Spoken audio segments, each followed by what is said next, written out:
अलैकुम। आज का जो हमारा टॉपिक है वो है हाइपरटेंसिव डिसऑर्डर्स इन प्रेगनेंसी में। हम पहले दो पढ़ चुके हैं, ठीक है।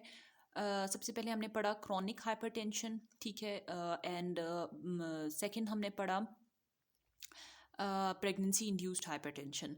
अब थर्ड हम पढ़ेंगे, that is the pre eclampsia, ठीक है। प्री एक्लेम्सिया में सबसे पहले इसकी डेफिनेशन आपको आनी चाहिए कि अगर आपका blood pressure, systolic blood pressure 140 हो और डायस्टोलिक ब्लड प्रेशर 90 हो, ठीक है, आप उसको एक बार रिकॉर्ड करें, ठीक है। उसके बाद आप 4 घंटे बाद जब दोबारा रिकॉर्ड करें इन अ प्रेग्नेंट वूमेन, तो वो तब भी उतना ही हो, ठीक है, यानी तब भी वो ज़्यादा ही हो। तो आपके पास आप क्या कहेंगे कि उसको प्री एक्लेम्सिया है, ठीक है। अच्छा, इसके बाद आपके पास क्या होता है कि जब आपने दो सेपरेट ओकेजन्स में नोट कर लिया, तो उसके बाद आप चेक करते हैं कि उसको प्रोटीन्यूरिया है कि नहीं। तो प्रोटीन्यूरिया प्रेजेंट होगा इस केस में, ठीक है। अच्छा जी, उसके बाद आपके पास आता है अराइजिंग आफ्टर 20 वीक्स, ठीक है।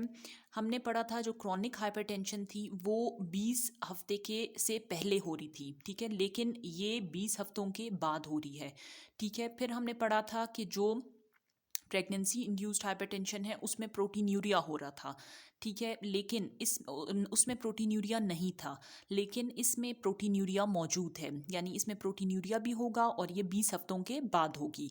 अगर हम कहें कि प्रोटीन्यूरिया नहीं है और 20 हफ्तों के बाद हुई है तो वो प्रेगनेंसी इंड्यूस्ड हाइपरटेंशन होती है, ठीक है।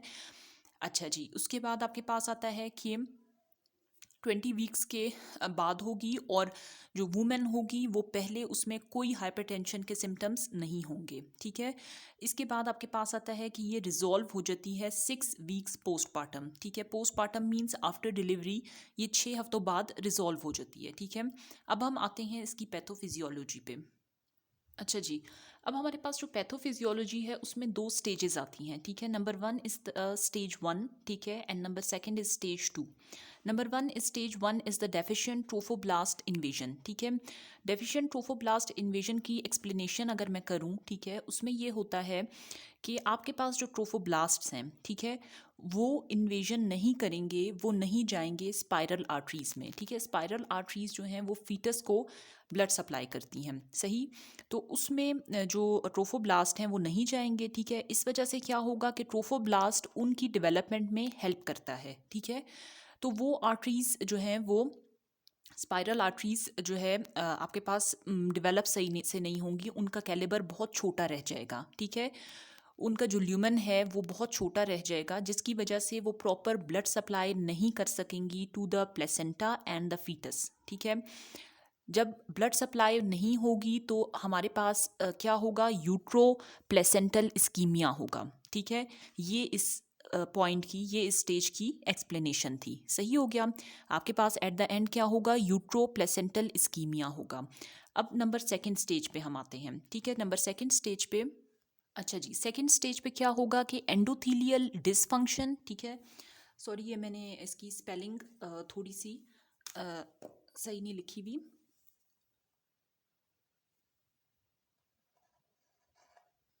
Okay, endothelial dysfunction and diffuse vasospasm, ठीक है, होगा आपके पास। इसमें क्या होगा कि आपके पास एंडोथीलियल डिसफंक्शन क्यों होगा, क्योंकि यूट्रोप्लेसेंटल इस्कीमिया की वजह से जो इन्फ्लेमेटरी रिएक्शन है, इन्फ्लेमेटरी प्रोसेस स्टार्ट हो जाएगा, ठीक है। जब इन्फ्लेमेटरी प्रोसेस स्टार्ट हो जाएगा और ऑक्सीडेटिव प्रोसेस भी इसके साथ साथ स्टार्ट हो जाएगा, ठीक है, तो वो क्या करेगा कि आपके पास मीडिएटर्स प्रोड्यूस करेगा, ठीक है। और मीडिएटर्स आपको पता है कि वो क्या करते हैं, एंडोथीलियम को डैमेज करते हैं, ठीक है। जब आपका एंडोथीलियम डैमेज हो जाएगा, ठीक है, तो उसकी वो क्या करेगा, वेजोस्पाज्म कॉज कर देगा, ठीक है, जिसकी वजह से डिफ्यूज वेजोस्पाज्म कॉज होगा, ठीक है।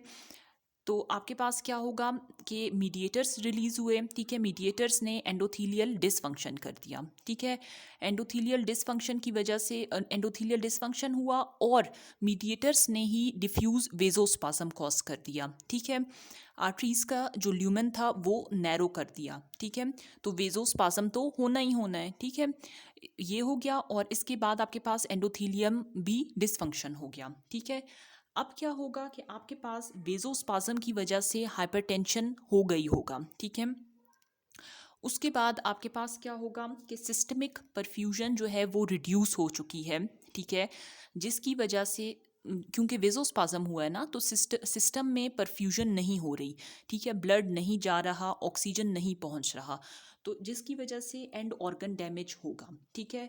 और एंडोथीलियल जो डैमेज है, ठीक है, डिसफंक्शन है, उसमें क्या होगा, उसकी वजह से आपके पास एडिमा होगा क्योंकि लीकेज होगा ब्लड का, ठीक है, फ्लूइड का लीकेज होगा, तो एडिमा कॉज होगा, ठीक है। एक्सेसिव वेट गेन होगा क्योंकि फ्लूइड की रिटेंशन होना शुरू हो गई है, ठीक है।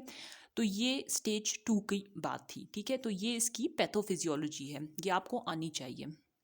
अच्छा जी, अब हमारे पास क्लिनिकल फीचर्स आते हैं कि प्री एक्लेम्सिया में क्लिनिकल फीचर्स कौन से होंगे, ठीक है। हेडेक होगा, जब हेडेक होगा तो आपको पता चल जाएगा कि सीएनएस इज़ इन्वॉल्व्ड, ठीक है, क्योंकि आपको पता है ना कि ब्लड हर जगह में है, ब्रेन में है, ठीक है, हार्ट में है, ठीक है, इसके अलावा आइज़ में है, ठीक है, हर जगह में ब्लड है, ठीक है। तो जब ब्लड प्रेशर रेज्ड हुआ है प्रेगनेंसी में, तो यानी वो हर जगह को इफ़ेक्ट करेगा, हर सिस्टम को। तो हेडेक होगा यानी CNS is involved, epigastric pain होगा यानी जीआईटी इज़ इन्वॉल्व्ड, ठीक है, विजुअल डिस्टर्बेंस है यानी eye is involved, flu like symptoms होंगे, आपको ऐसे लगेगा कि आपको बुखार है, आपके जो है ना वाटरिंग ऑफ द नोज़ होगा, ठीक है, आपके पास पानी आएगा, ठीक है, इसके अलावा नोज़ से आपके पास वाटरिंग होगी, उसके अलावा आपके पास ये तमाम फीचर्स होंगे, ठीक है। फिर हम आते हैं कि हम इन्वेस्टिगेशन क्या करेंगे जिससे हमें पता चलेगा, ठीक है। आपने सबसे पहले जो जनरल इन्वेस्टिगेशंस हैं, सीबीसी, एलएफटीज़, आरएफटीज़ कर ली, ठीक है। आपको आरएफटी से बहुत ज़्यादा फ़ायदा होगा क्योंकि रीनल फंक्शन टेस्ट से पता चलेगा कि रेनिन जो है वो इंक्रीज़ है बॉडी में या नहीं है, ठीक है, वो तो कॉज नहीं है ब्लड प्रेशर की इंक्रीज़ होने का। अच्छा, इसके अलावा आपके पास कोगुलेशन प्रोफाइल ये है ही, pre eclampsia is related to blood pressure, so coagulation profile हमने लाजमी करवानी है, ठीक है। इसके अलावा जब हम देखेंगे कि प्रोटीन्स इन यूरिन है तो हमें कंफर्म हो जाएगा, ठीक है। उसके बाद कॉम्प्लिकेशंस आती हैं, कॉम्प्लिकेशंस में सारी वो डिजीज़ेज़ जो इसके बाद होंगी, ठीक है, इसके एज अ रिज़ल्ट होंगी, वो सब आएंगी। प्री एक्लेम्सिया है यानी इसके बाद एक्लेम्सिया होता है, ठीक है।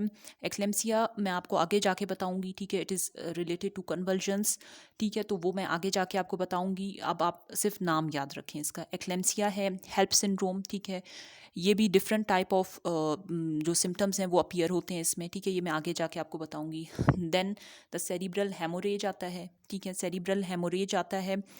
ब्लड प्रेशर जब रेज होता है तो always it causes the haemorrhage, ठीक है, तो सेरिब्रल हेमोरेज होगा। सीएनएस क्योंकि इन्वॉल्व है, हमने पहले भी पढ़ा है, तो इस वजह से रीनल फेलियर हो सकता है, ठीक है, क्योंकि ब्लड प्रेशर राइज हो रहा है और जो है ना वो डैमेज कर सकता है किडनीज़ को।